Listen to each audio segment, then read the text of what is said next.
আসসালামু আলাইকুম, আশা করি সবাই ভালো আছেন। ছোট্ট একটি ব্লগ নিয়ে আসছি রন্ধন শিল্প। আসলে স্বাদের রন্ধন শিল্প বলতে গেলে রান্না আসলে একটি শিল্প। এইটিকে আপনি যতভাবে সাজাতে পারেন, যতভাবে গুছিয়ে করতে পারেন, ততটাই সুন্দর এবং ততটাই ভালো হবে দেখতে। যেমন রান্নার কালার, যেমন টেস্টটা অনেক গুরুত্বপূর্ণ যে কোনো রান্নার। তো আমি আজকে রান্না করছি পেঁপে ডাল, মাছের মাথা দিয়ে, টমেটো, দু পেঁয়াজও, আর হলো বাচ্চাদের জন্য ইলিশ মাছ ভাজা, আর রাতের জন্য থাকবে হলো মুরগির মাংস। তো চলুন দেখা যাক আমার রান্নার ভিডিও। আমি প্রথমে ডাল সিদ্ধ দিয়ে, ডালটাকে পেঁপের সাথে সিদ্ধ দিয়ে তেলানি দিয়ে রেডি করে ফেলেছি। এখন ইলিশ মাছ ভাজা চলছে। ইলিশ মাছ ভাজাটা হয়ে গেলে আমি আবার আরেকটা তরকারি রান্নায় চলে যাব।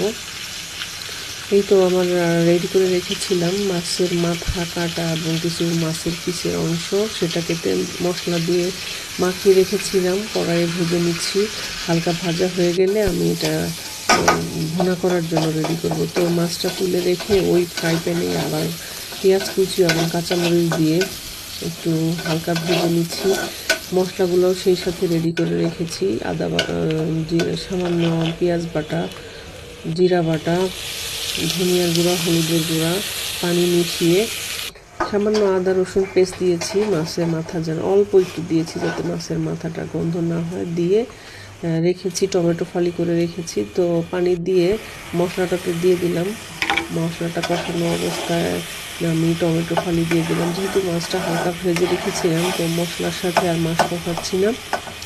টমেটোটা কষানো মশলার সাথে দিয়ে ভালো করে রান্না হয়ে গেলে এই অংশটুকুতেই আমি ছেড়ে দিব হলো আমার ভেজে রাখা মাছের মাথা এবং কাটা মাছের পিস। তো নেড়ে মশলার সাথে মিশিয়ে নেব। ভালো করে জাল হয়ে গেলে এখানে আমি আরেকটা পাত্রে গরম পানি দিয়েছি। আমি সাধারণত রান্নায় ঝোল দিলে গরম পানি দিতে আমার ভালো লাগে। গরম পানি দিলে যেমন তরকারির স্বাদও ভালো থাকে, আমার রান্নাটাও তাড়াতাড়ি হয়। তো দেখুন, আমি গরম পানি দেওয়ার সাথে সাথে এটা বলক চলে আসছে। তো আমি ঢেকে দিলাম। এখন রান্নাটা হওয়া পর্যন্ত অপেক্ষা করব।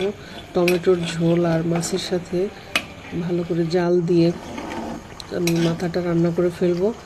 মাথাটা বেশিক্ষণ জাল দিয়ে একটু ঘন ঘন হয়ে আসলে রান্নাটা নামিয়ে ফেলবো। এরপর আমাদের দুপুরের খাবারের প্রস্তুতি মোটামুটি শেষ হয়ে যাবে। দুপুরের খাবার রান্না শেষ হয়ে গেলে আমি আবার রাতের জন্য একটা রান্না করে রাখবো, মুরগি রান্না করে রাখবো। সেটার প্রস্তুতিও নিয়ে রেখেছি। এই তো আমার মাছের মাথা রান্না হয়ে গেছে। পেঁপে ডাল, ভাত, বাচ্চাদের জন্য